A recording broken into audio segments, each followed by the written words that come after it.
আজ আমরা এসেছি যশোর শহরের এক ঐতিহাসিক এবং গুরুত্বপূর্ণ স্থান কারবালাতে। যশোর শহরের এই গুরুত্বপূর্ণ এলাকাটি পীর বোরহান শাহ রহমাতুল্লাহের কবরকে কেন্দ্র করে গড়ে উঠেছে। এখানে শুধু কবর নয়, রয়েছে একটি বিশাল দিঘি, মসজিদ, মাদ্রাসা এবং মোসাফেরখানা সহ বেশ কিছু স্থাপনা। স্থানীয় প্রবীণদের মতে পাকিস্তান আমল থেকেই মহরমের সময় এখানে বিহারি সম্প্রদায়ের মানুষ তাজিয়া নিয়ে আসতেন। তবে পীর বোরহান শাহের মৃত্যুর পর থেকেই এই স্থানটি কারবালা নামে পরিচিতি লাভ করে।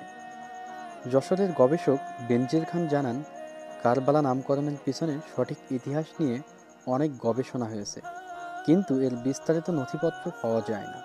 তবে ধারণা করা হয় ১৪ শতকে ইসলাম প্রচারের জন্য খান জাহান আলী রহমাতুল্লাহ বারোবাজার হয়ে যশোরের মুরলী কসবায় আসেন। তিনি তার দুই প্রধান শিষ্য গরিব শাহ এবং বোরহান শাহকে এই এলাকার দায়িত্ব দিয়ে বাগেরহাটের দিকে অগ্রসর হন। খান জাহান আলীর শিষ্য পীর বোরহান শাহ শহর থেকে কিছুটা দূরে এক নির্জন জঙ্গল স্থানে আস্তানা গাড়েন। এটি আজকের কারবালা। এই সাধক এখানে ইসলাম প্রচার শুরু করেন। এখানে যে বিশাল দিঘিটি আজও বিদ্যমান, সেটি তিনিই খনন করেছিলেন বলে ধারণা করা হয়। অতীতের ধর্মীয় তাৎপর্যপূর্ণ একটি স্থান হলেও যশোরের কারবালা এখন এই শহরের এক পরিচিত প্রাণকেন্দ্র। এটি শুধু ইতিহাস বহন করে না, এটি এই অঞ্চলের মানুষের বিশ্বাস এবং ঐতিহ্যের প্রতীক।